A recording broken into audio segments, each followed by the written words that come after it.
Dear students, welcome to online classes. Today we are going to discuss about the lesson Air, Winds and Cyclones from 7th class Science.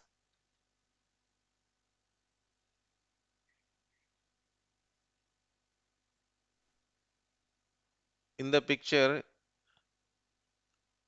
you are observing that the man is walking against the direction of the wind and he find difficult to walk.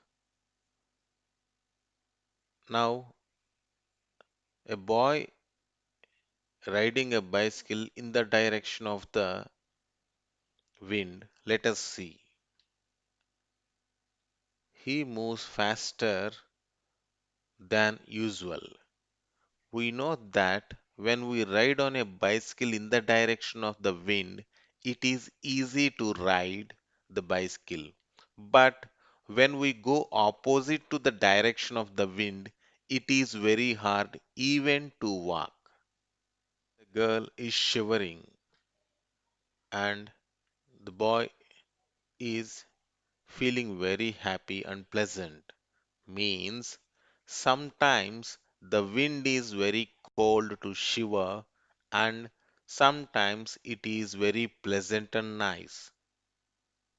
Means air can blow clouds and sometimes raises dust.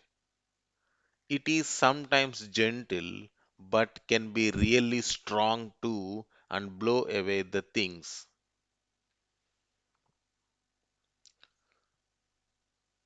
What winds are actually? How do they arise? These are the basic two questions we need to answer.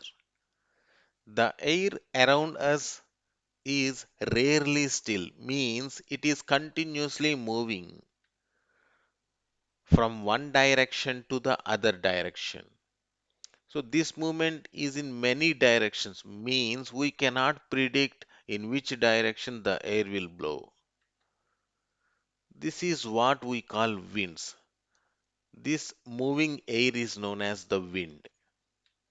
So we know that wind is nothing but the moving air. You can see the particles of the air and dust.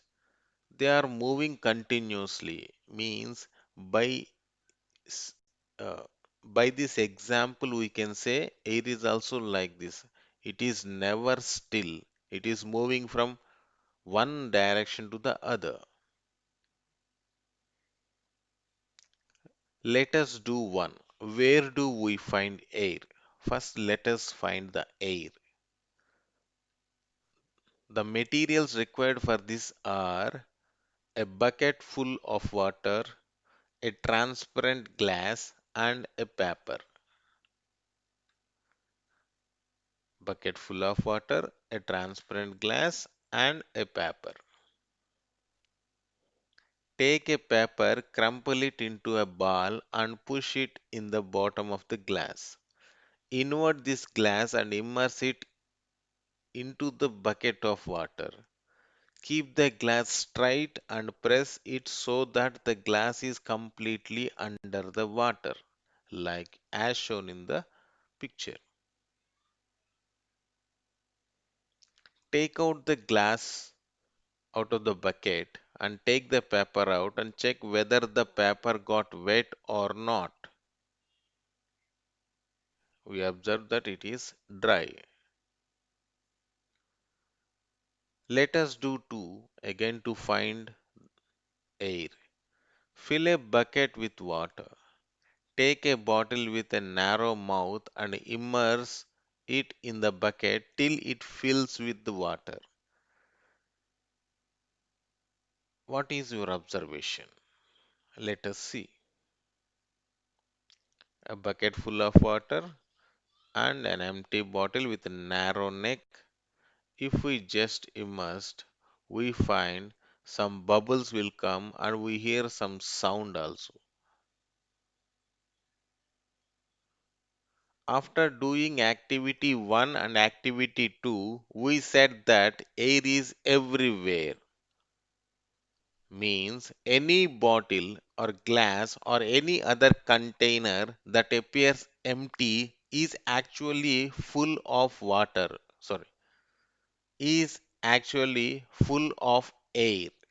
Means it is filled with air. Nothing can be added to it unless the air inside is removed. So that's why in the activity 2, when we put the water bottle with a narrow neck into the water, the air will come up and water will go inside. Means to fill the water inside the bottle, we have to remove the air present in the bottle.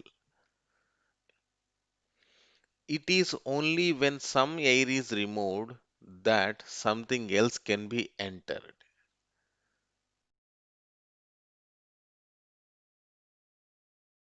Air occupies the space around us. Air occupies the space around us. This is all about the air.